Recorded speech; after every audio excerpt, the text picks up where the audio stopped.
Welcome to LOA Today. Walt Thiessen and life coach Tom Wells here. Today is Friday, January the 12th, 2018, 8 a.m. Eastern Time for our first daily dose of happy for the day. And it's been quite a week. We've had some really kind of wild and interesting topics that we've talked about for sure.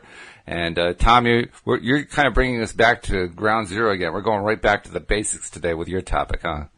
Yeah, this one has been really up for me actually this week, and I didn't know that that's what I wanted to talk about until, I don't know, maybe 24 hours ago. It just seemed like it just came flooding in that this is the most relevant thing for me is what's going on emotionally. Okay. With me. That's fair. And I notice it's always the issue with all my clients, of course. Sure. Oh, yeah. Yeah, it is. Well, it is for everybody, really, when you think about it. But, yeah. Right. Exactly. So, give us a little intro on the topic, and then we'll do some wins, and then we'll get into it. Okay.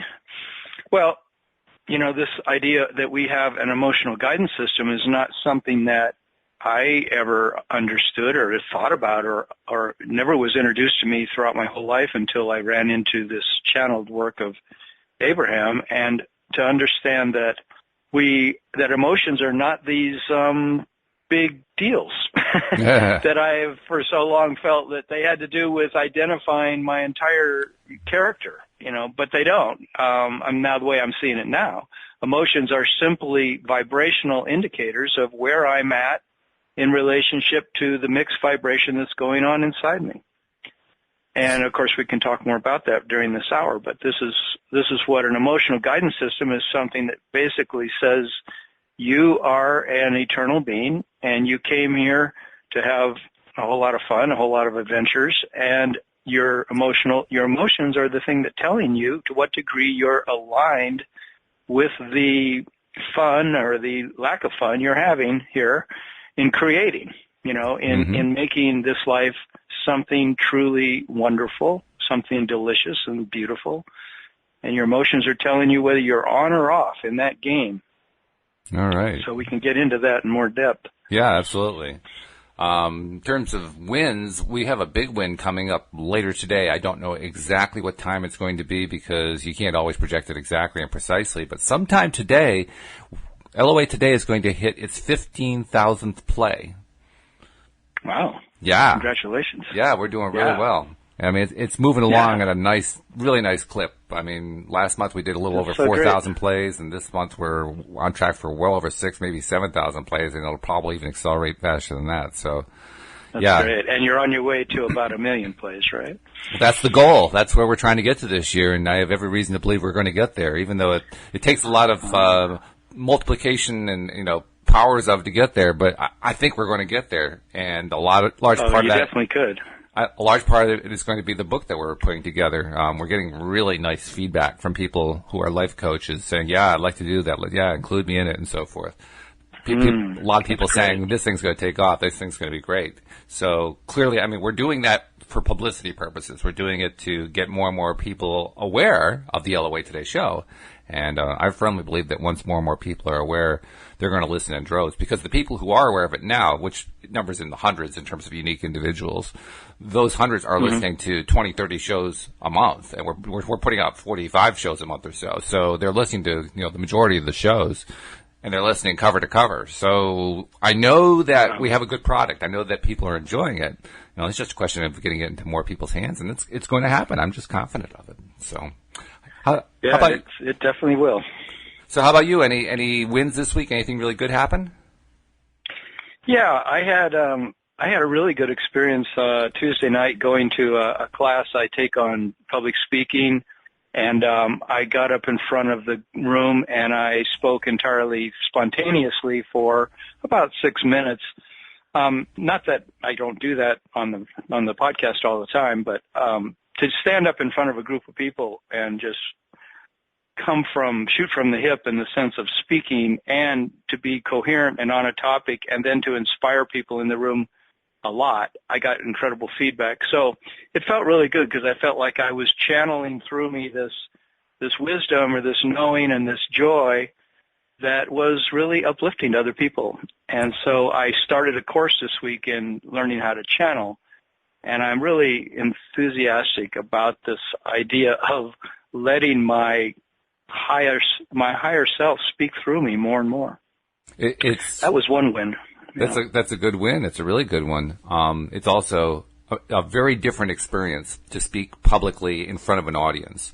Because when we're doing the radio show, it's basically you and me, and we know that they're there, but you can't hear the breathing, you can't feel the eyes on you, and all that kind of stuff. But when you're standing in front of an audience, you feel the attention of every single person in the room. It's a palpable sensation. So it can actually knock you off balance if you're not ready for it. Yeah, and I think the thing that I'm learning is that it's my expectation of what other people think about me that is a huge factor in my life as to whether or not I'm really having a fulfilling life or not. Because, we're trained from a very early age to care so much about what other people tell us to do and what they expect of us. And we get our love and our family by doing what our parents expect of us and what our teachers expect of us. And I feel like we stand up in front of a group of people and I feel like I'm being judged. And I'm worried about losing the love of those people one way or the other, or having them be harshly critical of me so that therefore I get an opinion of myself as I'm not enough. I'm not good enough in some way. And that's a big deal when we are trying to just live a fulfilling life. It is. To let go of that. Yeah. Oh, yeah. Especially when you know what you and I know and what other LOA practitioners know, that we're essentially responsible for our own happiness. I mean, we know that. We know it deep down. We know that it's up to us. But we still feel tied into what goes on with society and what we're trained in and conditioned into society. It's not like all that just goes away instantly, So I commend you. You're going out there. You're kind of putting yourself out there and saying, you know what, I'm going to kind of face this whole thing head on, and it's probably going to be a little uncomfortable at first, but I'm going to do it anyway. Good for you. Yeah. I'm doing it again today at the Toastmasters. In about 5 hours, I'll be giving a speech there, and I'm going to do it the same way, even though they do not recommend that. But I don't care because I have to be alive, and for me to speak, I cannot do a canned presentation in practically any way. It's got to come from a very spontaneous place for me. Certainly, canned presentations aren't as emotionally up as spontaneous ones. When you're just talking from the heart, everything gets higher vibrational. Everything gets happier sounding. Everything gets more interesting. It's more viable. You vibrate more. The audience notices subconsciously that you're more alive and more alert. But if you're just reading from a canned speech or memorizing a canned speech and blurting it out, it just doesn't sound the same. Just doesn't. No, it's not very fulfilling to me to listen to somebody who does that. Yeah. Even if the content's good, it's just not that fulfilling. Now, of course, when you do something like this, you really need to be in touch with your own emotional set point, don't you? Which is the topic of the show today. But that's like critical because you want to be walking into that feeling as great as you can before you start, so that you can be, in the flow, so to speak. Yeah, and I've been going through it for at least the last 12 hours, if not longer. I literally woke up at 2:30 this morning because of the anxiety in myself of planning to do this. But it felt good. No, it was good. It was a really good experience of going through the emotional, journey within myself of, what are my emotions telling me as I'm laying there in bed about my choice to do this. And I came to the conclusion, energetically and in my mind that this is a good choice that I'm making, that I'm actually doing what I need to do for myself. And if it brings up some anxiety, there's a part of that is simply excitement. There's part of that is simply the love for myself, coming out in a more excited way that I'm letting myself be more alive. That's what it comes down to. I'm letting myself be more alive. I'm following what my intuition is suggesting that I do, and that's coming from my higher guidance. That's really good. So that's what I'm going to speak about too. Oh, okay. Well, good. And good for you because, you could be feeling the negative side of the anxiety and so forth, and you're choosing to try to turn the anxiety into a positive. I mean, I commend you. That's not something most people try to do, but you're doing it. That's fantastic. Well, it's the nature of the whole show today. That's really what your emotional guidance system is all about. So if you're getting an emotion of fear or sadness or anger or disappointment or despair, it's basically just telling you that that's not how your source self sees the situation that you're facing. You know, the thing that's bringing up that sadness or that anger, that fear, so your source self sees another path. Your source self thinks about it differently. I learned when I was really going through a lot of transformation in the last few years and studying law of attraction and changing my whole life really around law of attraction, that I could feel an emotion of anxiety, or that was one of the main emotions I dealt with. And I could ask myself, well then, okay, if this is my source self telling me that it sees it differently, then how do you see it, source self? You know, like, right. What? And I would get more and more subtle about that. I would wake up in the morning, I'd step out of my bed, and I'd be feeling this anxiety, and I would say, okay, so what is another way of seeing this? And that started to become my mantra in a sense, like, okay, so what's the other way of seeing this that is actually empowering to me? That's actually the direction I want to go. So all of a sudden, say it was anxiety about not having enough money, then it would be like to begin to understand that Source sees it as it is a completely abundant universe. Source sees it that every single brand new moment is a brand new possibility of how I could attract wealth into my life, how I could attract abundance into my life, or simply the perspective that I already have a great big savings account. So why am I so worried? You know, and things like that. You know, I have a coaching business that's producing income. So, you know, it was just sort of taking the edge off this habitual thing I learned as a kid, which was to worry. It was like a habit I learned in a way. Oh yeah, I mean we're all trained rather to it. than, yeah. So it's all vibration. You know, that's the amazing thing, in that your navigation system is no different than the navigation system on your phone or in a car. It's just always telling you the best path to get back to where you want to get to. And it's fascinating. And that's what the emotions are. It's fascinating to me that when I first read about through Abraham and learned the idea that our inner being is always looking at us in the most positive, optimistic light. Always, in all situations, so that when we're feeling a negative emotion, what it really means is that we are not in alignment with our inner being. When we're feeling a positive emotion, we're in alignment, as opposed to not being in alignment. And that caught my attention, and still catches my attention to this day. I still think a lot about that. I never thought of emotions that way previously. I mean, that's about as far away as, you know, as I thought about emotions as you can possibly get. I thought emotions were just something that occurred in response to outside stimuli, and that was pretty much it. You know, the idea that they're tied strictly to what's going on inside me was like diametrically opposite. It wasn't even in the same ballpark. It was crazy. You know, but now that I've learned that and understand that and internalized it to a fairly good degree. I'm still learning to do it, but I've internalized it fairly well. I now understand that every time that there's a situation that goes on where I don't like what somebody else is doing or saying, or I don't like a situation that's happening, the feeling isn't because of that situation. I mean, sometimes I'd have to remind myself that. I have to stop and say, you know, I'm feeling angry at this person right now, but it isn't the person. It isn't the person. It's me just being out of alignment with my own inner being.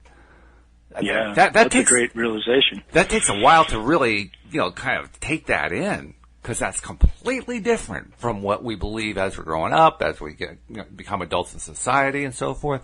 It just doesn't match our normal everyday experience. We have to remind ourselves of a completely different way of thinking, and we have to do it throughout the day if we want to be able to make the shift and truly be in alignment with our own being, and therefore be able to manifest all the stuff we're trying to manifest. Because that's why we're trying to do this, right? We're trying to become deliberate creators. We're trying to become deliberate attractors, so that when we say, I want to attract X, X shows up. Well, this is how you do it. You do it by getting yourself into that alignment with who you really are.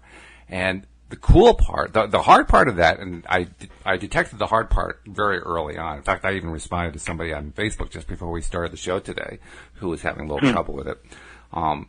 Early on, it seemed like every single thought going through my mind, every single conversation I had, every experience had a really strong negative tinge to it, a negative aspect to it.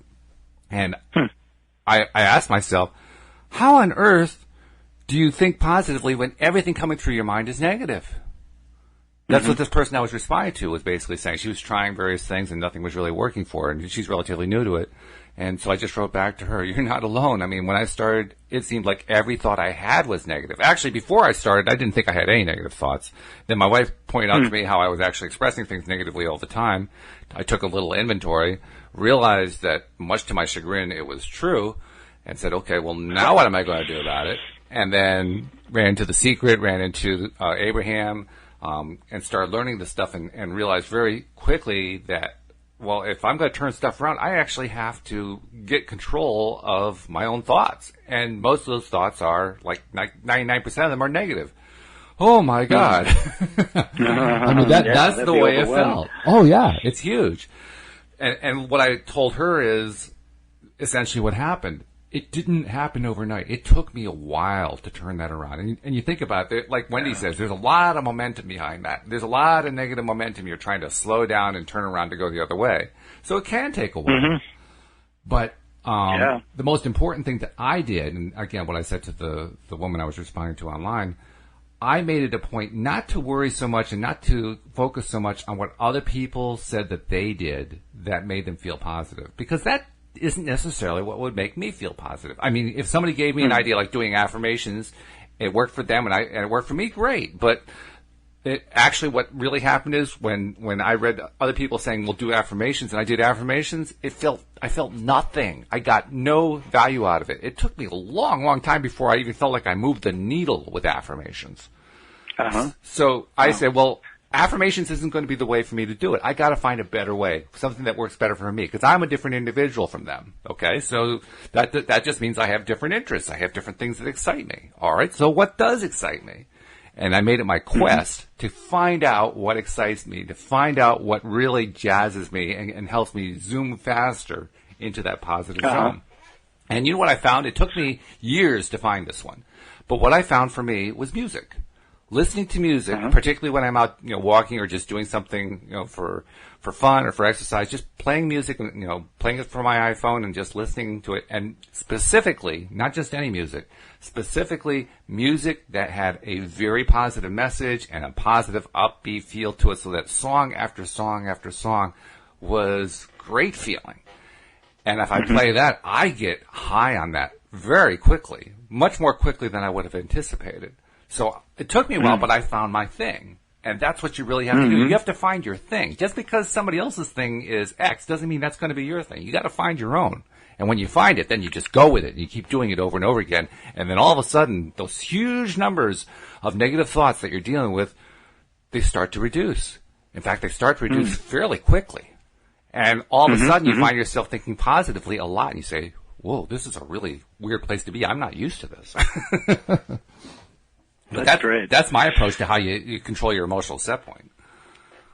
Well, it reminded me of something I just read from Abraham, where they were saying that if you want to get more in touch with your emotional guidance system and know what your inner being is really calling you to, because, all throughout our life, we're putting into our vortex, into this reservoir of possibility for ourselves, we're putting in constant requests for things that we want, because when we know what we don't want, then we put into that vortex, into that place, we put the things we do want, or when we know what we do want, we put that in there, and then it's just a question, the universe immediately answers us and it creates that thing in that virtual vibrational reality, and then for us to let it come into our lives and actually manifest, we just have to get up to speed with what's in there. And so they said that so many people in our day and age they're suppressing what their feelings really are, and they're tolerating an experience of negativity. They're tolerating an experience of, say, pessimism or like you said, negative feelings. 99% of the time, they're having negative feelings, but they're tolerating it, and they're saying, well, I'm just taking whatever manifestations show up in my life because I can grin and bear it, because I can tough it out, because I was taught, just to keep my nose to the grindstone and just keep going for it. And I don't, really know what I really want, but I'm getting by. I'm working this job. I'm living my life with my family or my friends, and I'm doing the best I can, and it's good enough. But Abraham said, if you want to know what your inner being, if you want those things that are really in your vortex, those things that you've put in there that are so wonderful for you, you've got to start asking yourself, which is exactly what you did, is ask yourself, what do I really want in my life? What do I really want in terms of relationship? What do I really want in terms of friendships and money and possessions and feeling good and health? Start asking ourselves those things. I mean, that's something that's on my agenda right now. I realize I've got to start getting clearer in the area of relationship and in the area of income. I want to ask myself more, well, what is it that I want? Like how much money would I really like to have, and for what reason, and what kind of relationship would I really like to have with a woman so that it really does fulfill what I want, because I'm only going to get what I ask for. And only when my vibration is up to speed with the thing that I want will I know what it is I want. So when we ask for what we want, then we start feeling it more. And if it feels uncomfortable, like you did, you started feeling the discomfort of your own negativity. So then you started looking for what's the thing that will get my vibration to where I want it to be, right? Yeah. In fact, it wasn't so much that I was thinking about things. I was thinking about what makes me feel good, period. I wasn't even at the point yet where I could think about, well, I want to attract a certain amount of money or the right relationship. I couldn't even get that far. I tried doing that, and that didn't work for me. I had to get in touch with what it was I wanted emotionally. What was the emotional? I knew what, in general, I wanted the positive feelings. I knew that much, but I didn't know how to get there. And like you said, I mean, I was like most males, right? We males, we get very heavily, strongly, roughly conditioned to just repress those emotions. So that explains why I didn't know I was depressed. That explains why I didn't know I was negative all the time. I was out of touch with my own emotions.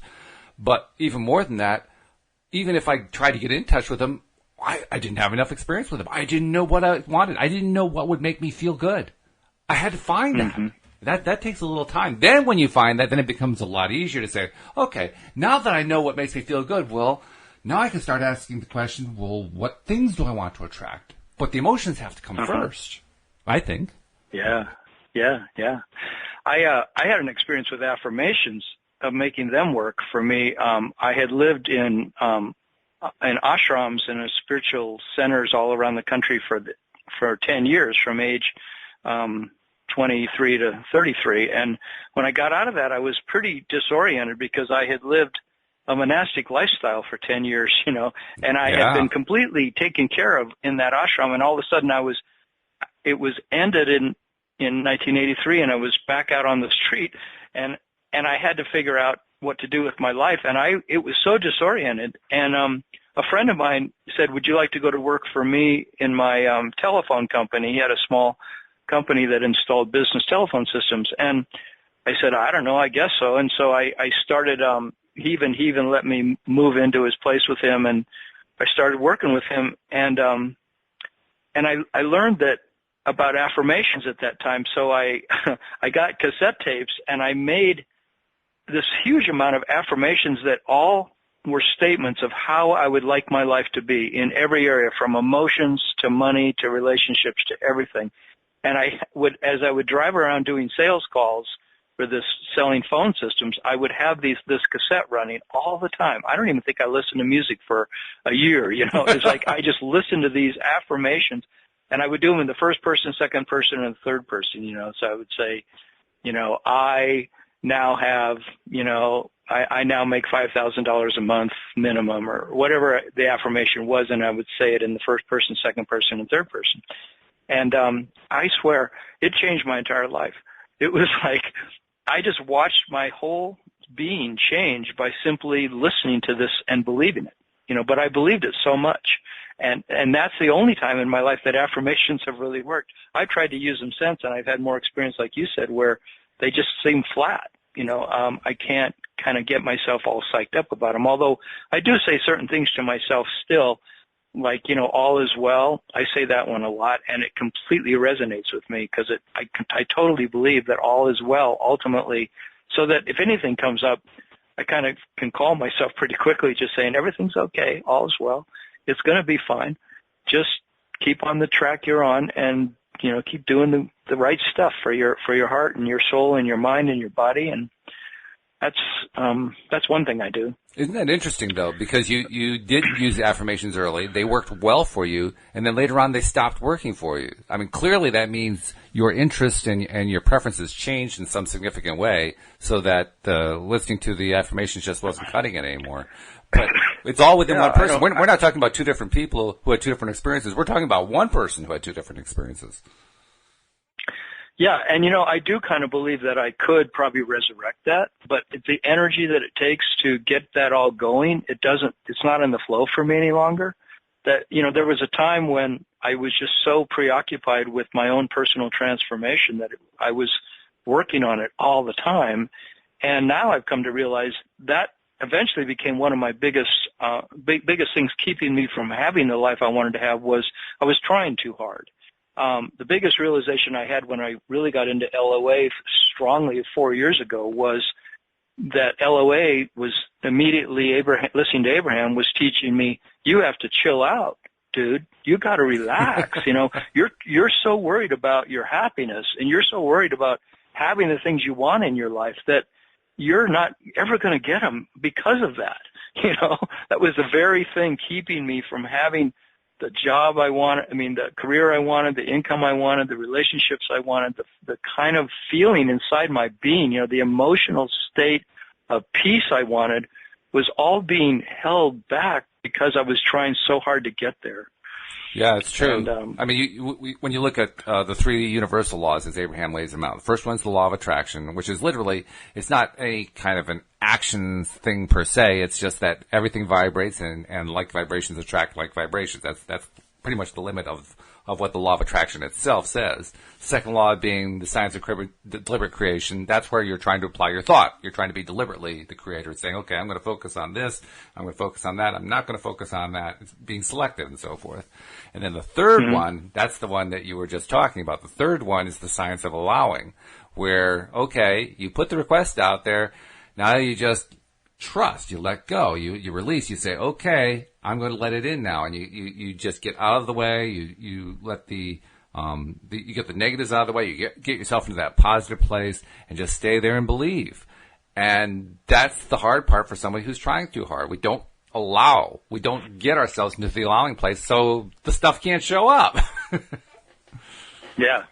Right. And if I would have understood my emotional guidance system during all those years that I struggled, I would have realized that my emotions were telling me this is not the way to go. Yeah, you weren't feeling good. Pardon? I said you weren't feeling good. Right. I was trying to create a speech, like an hour-long speech, and I worked on this on and off for a year. And it was very frustrating because I couldn't understand why is this so hard for me. I'm trying to write a speech and then practice it and get to the point where I could go deliver it to the public. That's a long time. A year working on one speech. I'm just sitting here thinking about that. That's a long time. It was a long time. But I was stuck. It was like having writer's block. And I didn't know why I was stuck. And it took me a while to, when I started getting into Abraham, I started to realize that I was stuck because I was believing that I had to pay a big price in order to get a big reward. I felt like it was just something I learned as a kid, that if you want to get an A in school, this is how I perceived it. I've got to produce a report that is totally kick-ass. It's got to be really an awesome report, full of pictures and full of incredible descriptions that I spent hours making that report. And that's what I would do. And so I'd turn in these great big thick things and I would get A+, Tommy, you're incredible. And it'd be like, yeah, I know I'm the bomb. But what I learned was, that if you want to get, I taught myself that if I want to get rewarded, I have to go to extreme ends to get it. And I didn't believe that I could get a result in a simple way. I didn't believe I could get a result from making an effort that felt just easy to me, that felt kind, that felt nurturing, that felt fun, right? Mm-hmm. It had to be like this massive effort. And then I would get off on the fact that I tried so hard. So if like my mom says, you should cut the lawn for your dad. so when he gets home, the lawn's all cut. So I wouldn't just cut the lawn. I would spend 2 solid hours. I would edge the entire thing with a shovel. I would trim every bush. I would cut it twice. And then when he came home, he'd go, oh, wow, looks really good. And he'd walk in the house.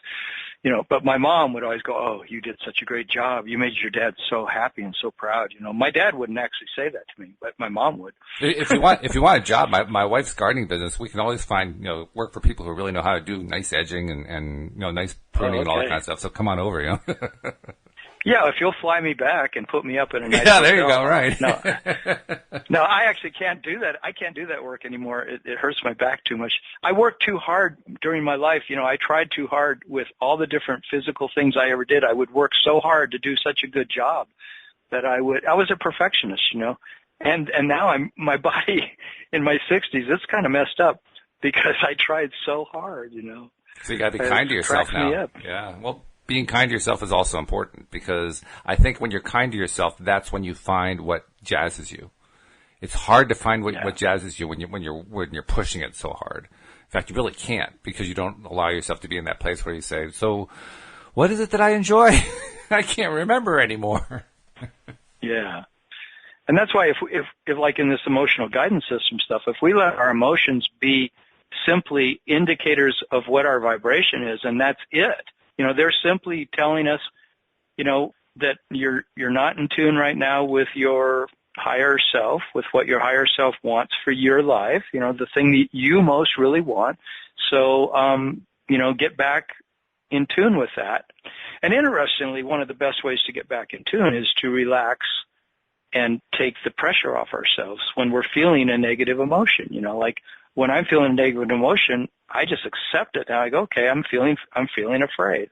Like last night, waking up at 2:30 in the morning. Okay, I'm feeling anxious about getting up there and winging it in front of, 25 people at the Toastmasters meeting. But, just to accept the fact that that's the way I feel. And then to kind of I just feel it in my body. I let it move around. And then I look for what's it telling me about getting realigned with what it is that is going on inside me. And it was nice that it eventually came to this place of great peace inside myself. So by the time I got out of bed, I was feeling this incredible peace and realized, wow, if I can walk into that Toastmasters room and get up in front of everybody with that kind of peace, I'll definitely say some good things. There's no question. That's good. Well, if listeners are finding that this is a podcast full of good things, I just want to urge you to take a moment and send a message to friends of yours who have an interest in or are attracted to the law of attraction, and just tell them that you're getting good stuff here. We're trying to spread the message far and wide that the podcast exists, because when people do listen to it, we know from the analytics they listen to it a lot. They listen to it large chunk of the shows that we put out each month. Currently, the average is about 22 podcasts per unique listener, and we put out 45 a month. So we know people are listening, and that they're listening repeatedly. So we're just asking you, put it out there because your friends are going to appreciate it. If they're really into the law of attraction, if they're into self-improvement and attracting what they want into their lives, you're doing them a favor when you're sharing the show. So just, take a moment, send a message on Facebook or, Twitter or whatever, and whatever your social media preferred modality is. Just put it out there because they'll appreciate it, and we'll appreciate it too. Great. So getting back to it, now the whole emotional set point, the whole emotional guidance system, we've talked about how important it is to have the awareness of it. But sometimes we find ourselves trying to move quickly on it, and one of the things that Abraham talks about is you really can't jump from low to high. You have to go incrementally. Yeah. So talk about that for a second. I'm so glad you brought that up because that is actually kind of what I wanted to just talk about right now too. It's that when I'm in a negative emotion, often, like let's say I'm feeling a lot of fear or anxiety, at those times it's not easy for me to say to myself, oh, this is an indication that I need to get back in alignment with my joy, and then, okay, let me just jump right to joy. I can't often, and I never that with my clients. I've never been able to go from 0 to 60 in 3 seconds flat. I just can't do that. I don't know anybody who can. Is that really possible? Well, not only that, you can't stop the momentum. It's like Abraham talks about, if your train is going 80 miles an hour in one direction, you can't suddenly stop that train and reverse and go the other direction. So right. If we've developed a momentum about fear, a momentum about, we're angry at some particular thing about the government, or we're angry about our partner, or we're angry about something, we're dealing with our health, or we're dealing with a health issue, and it's been developed over years. We've got this condition in our body. Well, that's not going to change. Those things aren't going to change overnight, like you say. We have a momentum about those things, and in order for them to reverse and begin to go the opposite direction, it takes a lot of patience and a lot of love with ourselves, and recognizing the fact that, okay, I want to change my vibration. What's it going to take for this vibration to change? And that's where all the techniques come in, like using affirmations, or like you said, starting to take a notebook and writing, well, what would I prefer my life to be like if I could have it the way I want it? Or when I have my life the way I want it, what will my friendships be like? What would that relationship be like with my partner when I have that relationship the way I want it? What will it be like when I have the amount of money in the bank that I want to have? When my health is the way I want it, how will I feel? What's going to be the way I'm going to feel that's going to be so great, that's going to be so good? And what are the things I'm going to do when I'm feeling better? And, that's sort of the slow tuning of our vibration back to that place that's more aligned with what is already in our vortex, which is a completely healthy body, which is fantastic relationships, which is a great amount of money in the bank. All that stuff is there because we know how much we want it. We put that in our vortex, and now, yes, we got to slowly get our speed, our momentum up. That was one of the main things I said when I was going through my life transformation over the last 4 years was gradual change is cool. I even put that as one of the main points I work with my clients. Accepting gradual change is just important. That if it's going to change gradually, that's okay. Sometimes it does change really quickly, right? And it's not just the change in the experience of the improvements in the life either. It's also a change in the emotional feelings themselves. I mean, if you're feeling depressed, or you're feeling fearful, or you're feeling anxious or whatever, trying to get immediately to joy is not your best play. Your best play is to get to a feeling that is less negative and maybe slightly positive, and not reaching too far so that you can get there. Otherwise, you try and you fail. You try to get to that high place and you fail to get there, and you feel like, well, I'll never get there. And then you just end up staying in that negative place. Yeah.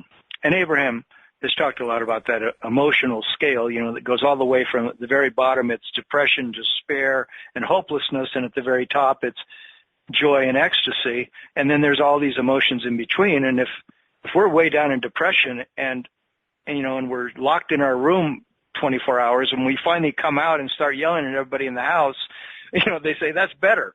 Yeah. It's better that you're now you're alive, okay? And you go over and you open the window, and you finally, start breathing the air in, and you're angry, but maybe that anger then slowly transforms into a bit of hope, and it reminds me of starting to feel. It reminds me of the movie from 1980, 1979, something like that, called Network, and all the images of the people. Did you ever see that movie?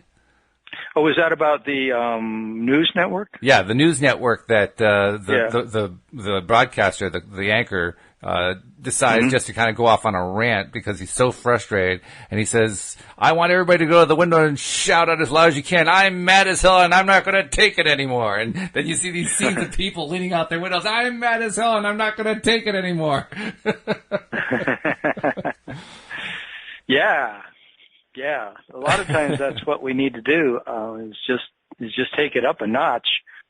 I found that that's a little bit confusing to me, to go and try to imagine going from depression to anger, but I know what it is. I mean, I've definitely watched that process take place in myself, where I've gone from feeling, kind of hopeless and shut down about, like something about the environment, where I feel like, oh, we're never going to stop driving, gasoline fueled cars, that are causing the environment to heat up. And then eventually, getting to a point where I'm angry enough that I'm talking about it all the time and going to programs at, the university that are talking about environmental change, and what's it going to take for things to change. And so, yeah, taking those steps up that emotional scale is a good way to look at it. And you don't want to just stay there either. I mean, it's good to do things to get the anger out and recognize it and so forth, but you don't want to stay there. You don't want to live in getting the anger out. You want to move up. Yeah. You want to move up to the next. I'm not sure what's next on the Abraham scale, but a few notches up is where you start to feel, not great, but a little bit indifferent, and maybe even get to neutral. And then one day you find yourself in hope and like, oh, wait a minute, I'm in positive. How did I get here? Yeah. And I think it's important to realize that, we're never going to not have these emotions, because it's just part of, like, let's say you finally get the $500,000 you were trying to get to, or the $1 million that you wanted to get to, and it doesn't mean that just because you finally have that money that you're not going to have contrast again in your life. A lot of times we get to a certain place of something we thought was going to make our life so much better, and it makes our lives better for a little bit, but then, we start getting that hankering to have something more, and it's just because we're on the leading edge of creation here, and we are leading edge creators. We are eternal beings, and we're always going to be creating, even beyond when we leave this body. The way I understand it, we just, that's our thing, is to create. And in order to create, we create contrast because it propels us towards that creation somehow. Part of me doesn't want it that way. Part of me says I would like it just to be peaceful all the time. But in reality, I don't think I would. I think I would get, pretty bored. I notice, like, when people retire, a lot of times they start doing all those things retired people do. They go to the golf course and they go to the movie and they, go do this and go do that, go out to eat, but in a lot of ways, to me, that's like a death sentence. Because I'm sure it could be fun, and I'm sure lots of retired people are having a blast. But for me, I feel like I just want to stay as alive as I can possibly be. I want to keep creating and creating. Oh, I'm with you. Yeah, I'm definitely with you on that. And in fact, one of the things that really caught my attention after I had been learning how to get in touch with my own feelings and recognizing that I had all the negative thoughts, and then working on that for some time, and actually getting to the point where I would every once in a while touch the positive end of the range and so forth. As I did that, I began to realize my emotional set point is not fixed in stone. It doesn't always stay in one place. It actually bounces around, and I didn't realize that. But once I began to realize that, then I said to myself, well, shoot, if it's bouncing all over the place, I guess I really can move it a lot more easily than I previously believed, because I originally didn't believe I could move it at all. I don't know if I told you that. My original feeling was that. Oh, yeah, I think you did too. Did I? Yeah. I mean, my emotions were driven by whatever happened externally, so therefore they were not in my control. So, I was just kind of locked in. And then I kind of bought into the idea that they were within my control, but everything was just so negative and it just didn't seem like I could move. So moving the emotional set point was difficult. But when I realized that our emotions actually kind of bounce around, then I said to myself, I guess it isn't all that stuck. I guess I actually can move it fairly easily. And then I really could at that point. That's when the belief started to kick in. And that belief is necessary, It's what? The belief is necessary. You have to have that belief. If you don't believe that your emotional set point is movable, you're working against yourself. The moment you start to believe that you can move it and that you can move it in a fairly good way, then you can. Exactly. When I was going through changing from a state of being pretty almost depressed a good amount of the time, because I had lost, I'd lost my home in a divorce, so I no longer had a house. I lost half of my savings, lost my wife in the divorce, of course. Sure. And lost my health at that time, and then my business I had for 27 years all of a sudden was no longer a viable way to make money, and so I'd lost a lot, and I'd gotten kind of depressed over the years since that had happened. And the biggest thing that pulled me out of all of that was when I started to listen to Abraham, and they said that make your dominant intent every day to feel good no matter what. So I probably talked about this before, but I put it up on my mirror. I put the quote from Abraham that said, is my dominant intent from this moment forward to feel good, to choose feeling good throughout this day no matter what.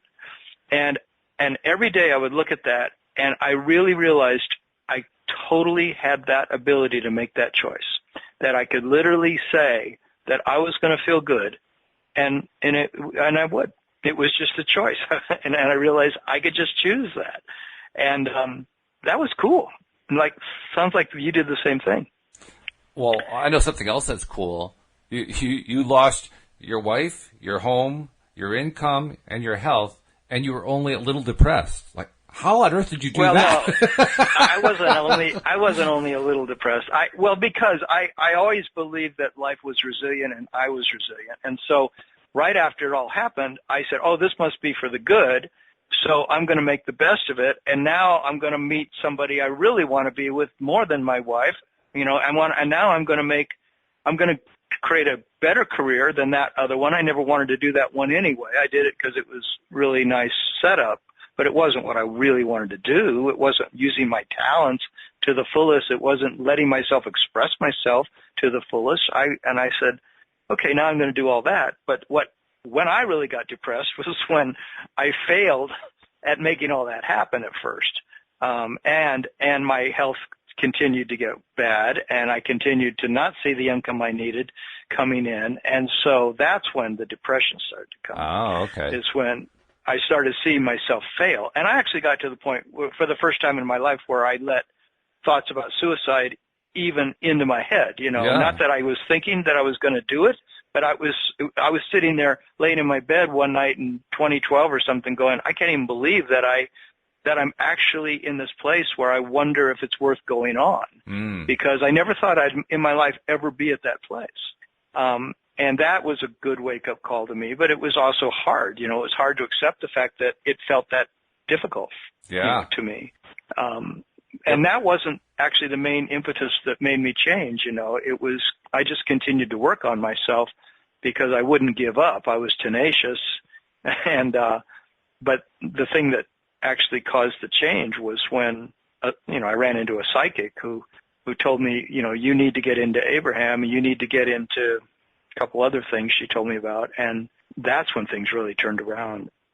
It was like a total godsend. It was so different than all the other things. I was using energy psychology and tapping and, anything I could possibly imagine. I was trying, and I still was pretty depressed, Yeah. Oh, yeah. And not seeing the movement. But once I started listening to Abraham, I listened to these 3-hour programs every week, a live feed that would come in here in Boulder, Colorado. And it was just like being handed the manna from heaven. It was just sort of like, here's your holy grail.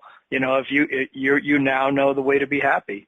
And that's why I became a life coach using these methods, because I've made this huge personal transformation. And that's why I've really studied all these different aspects of the law of attraction, because I made them work for myself. And now I'm helping clients make them work for themselves. I think that happens with a lot of people, not so much becoming coaches, although certainly a number of people do become coaches, but more you kind of flail around a bit, right? You try everything you can think of to try, and what's getting you going and what's making you do that is you don't want to stay in that space. I didn't want to stay in that space. Let me put it that way. I didn't want to stay in that place of feeling like everything was falling apart. And it was the same thing for me. Income, not my relationship, thank God. My relationship with Louise was great all along throughout that. I'm not sure what I would have done if that hadn't been there. But my income was in constant decline. The relationship was good. My health was actually pretty good too. But the income being in decline was really doing a number on me in a big, big way, to the point where I was feeling bad all the time. I was truly depressed. I didn't really label it as depressed right early on, but after a while I recognized, I guess I really am depressed. And I didn't want to stay there. That's what got me going. I didn't want to stay there. I was so sick of it. I just had to find some way out. So I literally flailed around. I tried anything that I could find, like you were doing. I was just trying all this different stuff. And, some things like I heard about tapping, and I tried it for 3 seconds and I was done. I'm like, nope, sorry, this is not for me. If this works for other people, great. It is not for me. It just doesn't do it for me. So I'm out of here. But I tried a lot of stuff, and I would try, what are different ways that I can just put positive messages in my head? So I tried the affirmations, I tried tapes and so forth. I tried making a tape. I tried making a few tapes. I tried doing a lot of different things like that, and most of them weren't really working, and most of them weren't really getting me there. But eventually you try enough things, you do get there. And certainly the Abraham stuff has really helped me a lot. One of the things that helps me a ton is that there is one particular segment, about a 10-minute segment, where Esther, voicing Abraham at a workshop, just did one long series of positive statements that you could kind of treat as affirmations. The positive statements were things like, I love the fact that I am an eternal being, and that I come from a place of eternal beings, and that everybody in that place is focused on me. They're always sending me love all the time. It's like this long series of things like that. And so I just started using that as my affirmation thing. Like, I don't do affirmations well, so I'll just listen to somebody else doing affirmations, right? And right. I turned that, it's actually, you can find it on YouTube. I think the way to find it is to look for Abraham Hicks Before You Go to Sleep Tonight. If you look for that, you'll find it. And by playing that first when I went to sleep, and then when I wake up in the morning, and doing that on a pretty regular basis, I found that was really having a very strong positive impact on helping me get rid of the negative thoughts. The negative thoughts weren't coming up nearly as often. And I was noticing more and more that positive stuff was happening. I can't say that I zoomed right to the top immediately. That's not the way it worked. But I was moving, which I wasn't doing with the other modalities. I was moving upward. I was increasing. I was improving. So I've stuck with it. And to this day, I still listen to it. I almost always listen to it going to bed. I don't always listen to it when I wake up. But I do at least get it once a day. And it makes a difference. It makes it easier, among other things, to sleep. I mean, if you have a problem with insomnia, I thoroughly recommend using that tape, because when you play it, it calms your mind enough that you can go to sleep. It really does help. So that was one of my things that I found, It's called Before You Go to Sleep Tonight. Yeah. Yeah, it's a rampage of appreciation. I love their rampages of appreciation. That's even one of the techniques that they suggest that you develop. That a person, any of us can develop the ability to do rampages of appreciation where and I feel like it's still something I'm working on, to be able to say a long string of incredibly positive things that are very true for me, like that.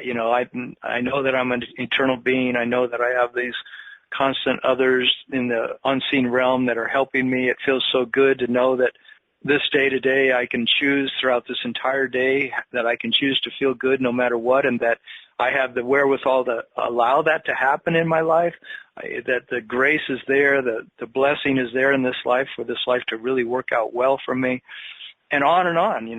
It's such a good thing to develop. You've reminded me that I want to actually, put some effort into doing that more. It's important. I know there are others that do it. I've ran into people who practice law of attraction, and they do rampages of appreciation, and that's a good thing to get good at. I think it's something that we all need without realizing it, because we are living in a society that inundates us with negative messages constantly through the news, through politics, entertainment. Most songs, I mean, how many songs are about depressing themes, right? My girlfriend left me, I'm depressed. The blues, they have an entire genre called the blues, which ironically was originated by African Americans who were trying to find a way to express a positive feel, but nevertheless the subject matter was all about depression. I mean, so we have all these things coming at us that are so negative. We need to have a rampage. I don't really like the word rampage, but we need to have a constant stream of positivity, because first of all, it's so different from our normal experience that we get from a society, and second of all, it's good for us. And when you get one that really, resonates with you, you feel the difference. It's a big, big difference. So it is. I recommend it. I recommend finding a way to either do it yourself or to find somebody else's. That's why I like the Abraham one. That way I don't have to think about it. I just listen to it. I just, go with whatever they're saying. That's where the positive music worked for me. I told you having a series of positive songs, a playlist of positive songs to just keep playing over and over again, randomly picking a different song every time out of my list of 40 or whatever it is. Doing that gets me there fairly quickly. I usually find myself smiling in 15 minutes without any reason at all, just because I'm listening to the positive music. So it really does work to have that kind of stream. Yeah. I love that, because we don't realize how much what we're saying to ourselves is affecting us and what we're hearing. And a lot of it, of course, for me, and it sounds like for you, has been, what we say to ourselves. And that stuff is pretty subtle.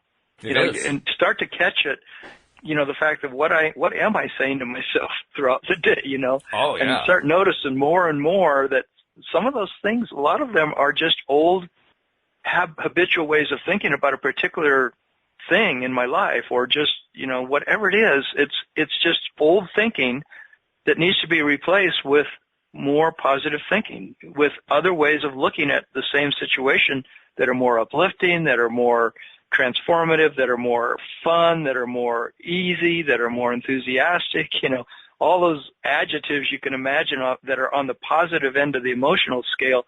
Can we bring those things alive more by talking about it to ourselves, talking about our lives in ways that are more uplifting to us? Absolutely. I feel like I just get complacent. Who doesn't? It's this thing that Abraham said that we tolerate a bit of negative emotion, and we don't realize that's what we're doing. That's true. Yeah. But we're still more on that side of pessimism than we are on that side of optimism. And by the way, for people who are listening to the podcast, if you've been listening this long and you haven't subscribed, well, it's about time you did, because you can tell you get a daily dose of happy by listening to this. In fact, you get it twice daily, because Monday through Friday we're actually doing it at 8 a.m. and 4 p.m.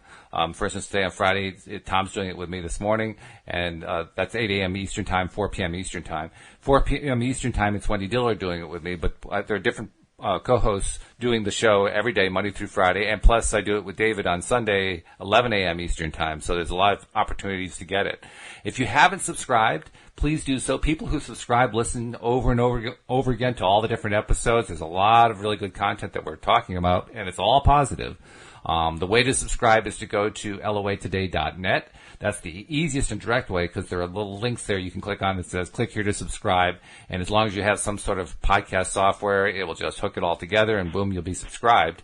It's particularly easy on an iPhone. You can do it that way. You can also do it on the iPhone by going to the iTunes store and just searching on LOA Today will pop right up. In fact, if you use the built-in podcast software on an iPhone, again, it pops right up if you just search on LOA Today. On Android phones, on Samsung and Google phones and so forth, I've actually been giving out the wrong information. I didn't realize it because I use an iPhone.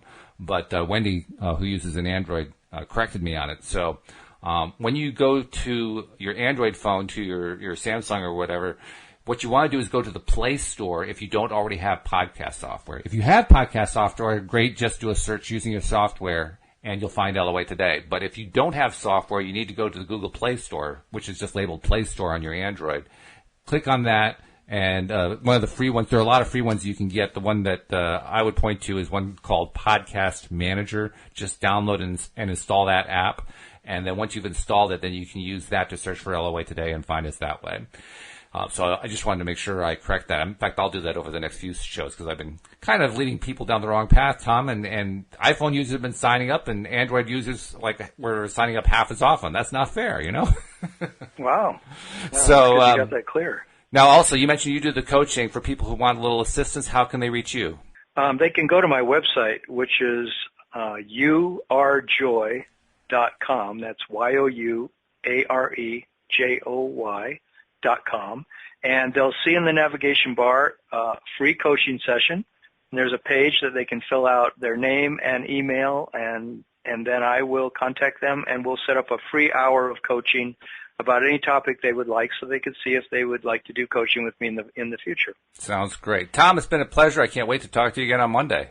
All right. Well, I'm looking forward to it. We'll hope we'll have a great topic then, too, I'm sure. All right. And we'll see you all next time here on LOA Today. Goodbye, everybody. Bye.